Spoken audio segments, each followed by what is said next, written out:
इलाफ ई media, most trusted channel. Karnataka Bidar जिले के चितगुप्पा नगर परिषद के अध्यक्ष और उपाध्यक्ष का चुनाव संपन्न। चितगुप्पा टाउन नगर परिषद में अध्यक्ष और उपाध्यक्ष के चुनाव की प्रक्रिया 11 जून को पूरी हो गई।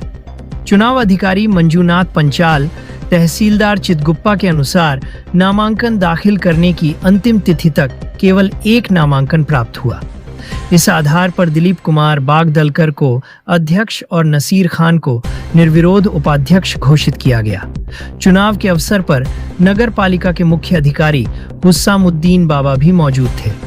परिणामों की घोषणा के बाद कांग्रेस पार्टी के कार्यकर्ताओं ने पूर्व विधायक और मंत्री राजशेखर पाटिल के नेतृत्व में भव्य जुलूस निकाला, जिसमें बड़ी संख्या में लोगों ने भाग लिया और नवनिर्वाचित अध्यक्ष और उपाध्यक्ष को बधाई दी।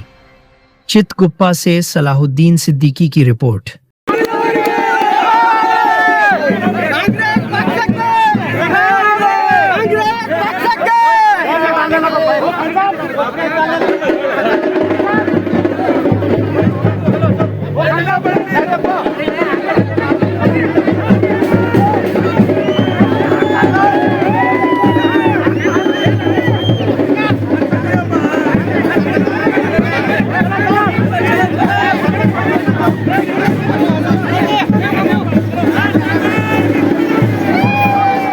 ಪುರಸಭೆಯ 10ನೇ ಅವಧಿಯ ಬಾಕಿ ಉಳಿದ ಅವಧಿಗೆ ಅಧ್ಯಕ್ಷ ಮತ್ತು ಉಪಾಧ್ಯಕ್ಷ ಚುನಾವಣೆಯನ್ನು ಪ್ರಾರಂಭಿಸಲಾಯಿತು. ಬೆಳಗ್ಗೆ 9 ಗಂಟೆಯಿಂದ 11 ಗಂಟೆವರೆಗೂ ನಾಮಪತ್ರವನ್ನು ಸಲ್ಲಿಸಲು ಅವಕಾಶ ಕೊಡಲಾಯಿತು. ಅದೇ ರೀತಿಯಾಗಿ 1 ಗಂಟೆ ನಾವು ಚುನಾವಣೆ ಸಭೆಯನ್ನು ಪ್ರಾರಂಭಿಸಲಾಯಿತು.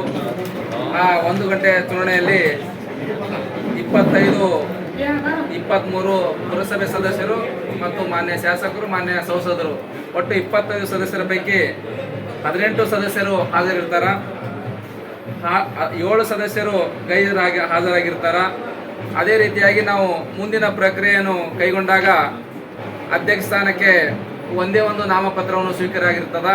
ಹೀಗಾಗಿ ಆ ಒಂದು ನಾಮಪತ್ರವನ್ನು ಶ್ರೀ ದಿಲೀಪ್ ಕುಮಾರ್ ಬಸವರಾಜ್ ವಾರ್ಡ್ ನಂಬರ್ 17ರ ಸದಸ್ಯರು ಇವರ ವಿರುದ್ಧ ಬೇರೆ ಯಾರೇ ಸದಸ್ಯರು ನಾಮಪತ್ರ ಸಲ್ಲಿಸದೇ ಇರುವುದರಿಂದ ಇವರನ್ನು ಪುರಸಭೆಯ ಅಧ್ಯಕ್ಷ ಸ್ಥಾನಕ್ಕೆ ಅವಿರೋಧ ಅಧ್ಯಕ್ಷ ಸ್ಥಾನಕ್ಕೆ ಆಯ್ಕೆ ಆಗಿರುತ್ತಾರೆಂದು ಘೋಷಿಸಲಾಯಿತು. ಅದೇ ರೀತಿಯಾಗಿ ಈ ಪುರಸಭೆ ಉಪಾಧ್ಯಕ್ಷ ಸ್ಥಾನಕ್ಕೆ ಒಂದೇ ಒಂದು ನಾಮಪತ್ರ ಶ್ರೀ ನಸೀರ್ ಖಾನ್ ಶಬ್ಬೀರ್ ಖಾನ್ ವಾರ್ಡ್ ನಂಬರ್ 18ರ ಸದಸ್ಯರು ನಾಮಪತ್ರ ಸಲ್ಲಿಸಿದ್ದು, ಇವರ ವಿರುದ್ಧ ಬೇರೆ ಯಾರೇ ಸದಸ್ಯರು ನಾಮಪತ್ರ ಸಲ್ಲಿಸದೇ ಇರುವುದರಿಂದ ಇವರನ್ನು ಅವಿರೋಧವಾಗಿ ಉಪಾಧ್ಯಕ್ಷ ಸ್ಥಾನಕ್ಕೆ ಆಯ್ಕೆ ಆಗಿರುತ್ತಾರೆಂದು ನಾನು ಚುನಾವಣಾಧಿಕಾರಿ ಇಂದು ಘೋಷಿಸುತ್ತೇನೆ.